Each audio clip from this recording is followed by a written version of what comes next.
A'udzubillahi minasyaitonirrajim. Bismillahirrahmanirrahim. Allahumma shalli ala sayyidina Muhammad wa ala ali sayyidina Muhammad. A'udzubillahi minasyaitonirrajim. Bismillahirrahmanirrahim. Rabbi sadri wa yassirli amri wahlul 'uqdatam min lisani yafqahu qawli. Assalamualaikum warahmatullahi wabarakatuh. Saudaraku, sahabat-sahabatku dimanapun Anda berada, baik yang tinggal di dalam negeri maupun yang tinggal di luar negeri. Sudah lama kita tak berjumpa ya, karena berhubung kesibukan saya kan, jadi saya belum sempat untuk melakukan membuat konten lagi. Nah, ini pada malam ini saya sudah mulai santai dan mulai membuat konten untuk channel saya Renungan Kehidupan. Jadi saudaraku, sahabat-sahabatku, apabila saudaraku, sahabatku mengikuti suatu kajian ilmu agama atau ceramah agama, apabila seorang penceramah mengatakan mengutamakan dalil daripada akal, mana yang akan saudara pilih? Apabila penceramah mengatakan dahulukan dalil daripada akal, mana yang saudara pilih? 5 detik. 1, 2, 3, 4, 5. 5 detik telah berlalu. Jadi apa jawaban saudaraku, sahabatku sekalian? Ya, bagi yang menjawab bahwa mengutamakan akal daripada dalil, benar. Kenapa bisa begitu? Nah, pada malam hari ini akan kita kupas tuntas. Kita buat menjadi terang dari yang gelap menjadi terang benderang. Jadi di dalam Al-Quran, Allah memerintahkan kita supaya menggunakan akal untuk berpikir. Karena perintah Allah adalah pikirkanlah dan renungkanlah isi Al-Quran. Jadi segala sesuatu itu kita renungkan adalah isinya, bukan kulitnya. Kalau kita hanya merenungkan isi kulit, maka isi dalamnya tidak akan pernah kita dapatkan. Tapi kalau kita merenungkan isi dalamnya, maka kulitnya pun akan kita lihat. Nah, jadi kalau kita mengikuti satu ceramah dan penceramah mengatakan utamakan dalil, maka itu sangat akan membahayakan diri kita. Kenapa sangat membahayakan diri kita? Karena dalil itu kita pelajari dengan menggunakan akal pikiran. Dengan akal pikiran kita mengetahui dalil itu sahih atau dalil itu palsu. Dengan menggunakan pikiran, kita mengetahui kemana dalil ini akan kita amalkan. Nah, apakah dalil ini sudah sesuai dengan apa yang disampaikan oleh Rasul Nabi kita, Nabi Muhammad SAW. Nah, disinilah kita mengutamakan akal untuk berpikir. Karena sesuatu itu akan kita pikirkan, kita renungkan kalau kita mau melakukan sesuatu. Nah, begitu saudaraku, sahabat-sahabatku dimanapun Anda berada. Jadi begitu membahayakan kalau kita mengikuti suatu kajian tanpa menggunakan akal pikiran, yang akan merugikan diri sendiri, sehingga kita menimbulkan pemahaman yang tidak kita mengerti. Nah, jadi disinilah yang merugikan kita, sehingga apa yang disampaikan oleh penceramah tersebut kita tidak mengetahui dirahmati, diridhoi Allah atau tidak, sesuai dengan Al-Quran atau tidak.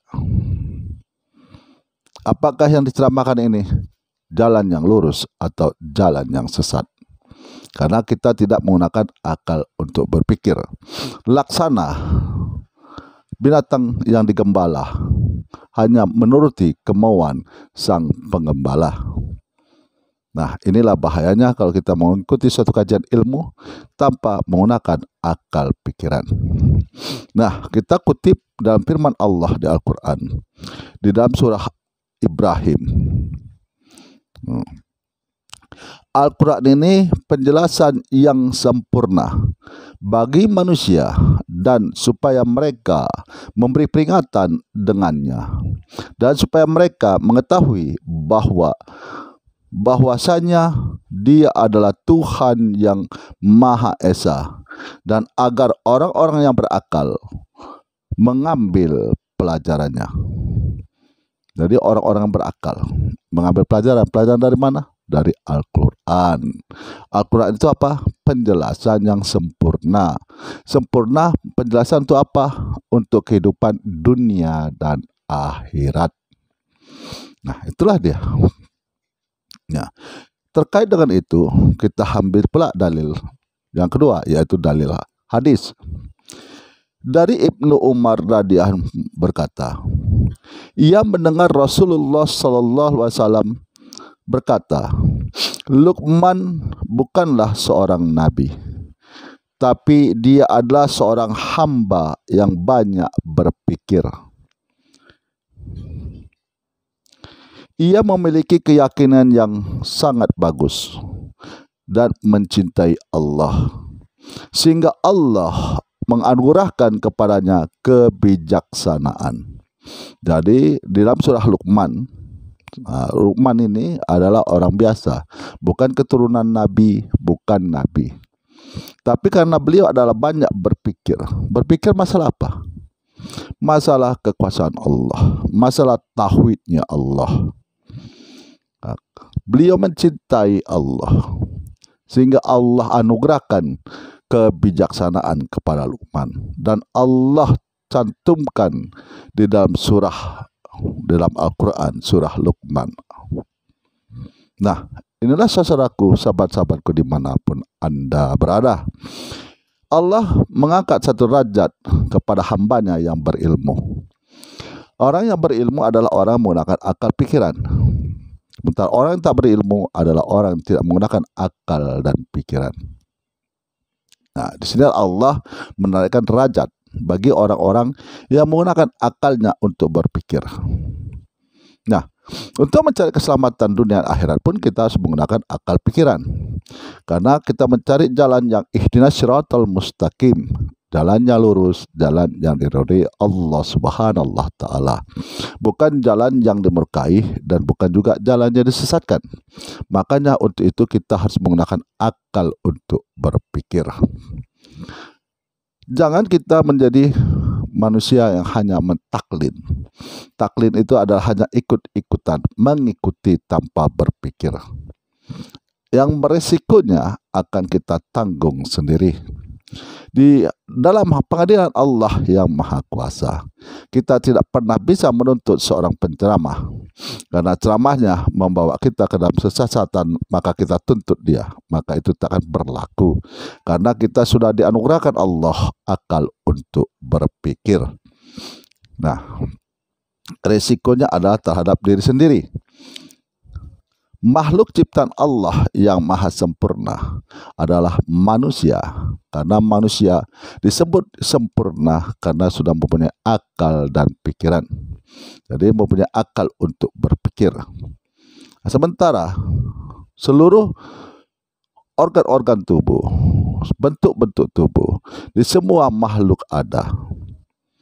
Coba perhatikan, di binatang ada lidah, ada gigi, ada paru, ada jantung, ada darah. Begitu sebaliknya. Nah, itulah kalau kita menggunakan akal untuk berpikir. Maha besar Allah dan maha sempurna ilmu Allah. Dan bagi saudaraku, dimanapun Anda berada, yang setia menonton channel saya, channel Renungan Kehidupan, semoga Allah memberikan hidayah dan rahmatnya serta memperlancar rezekinya.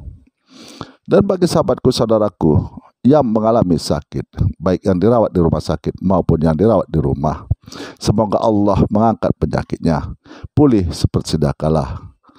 Akhirul kalam saya akhiri dengan Assalamualaikum warahmatullahi wabarakatuh.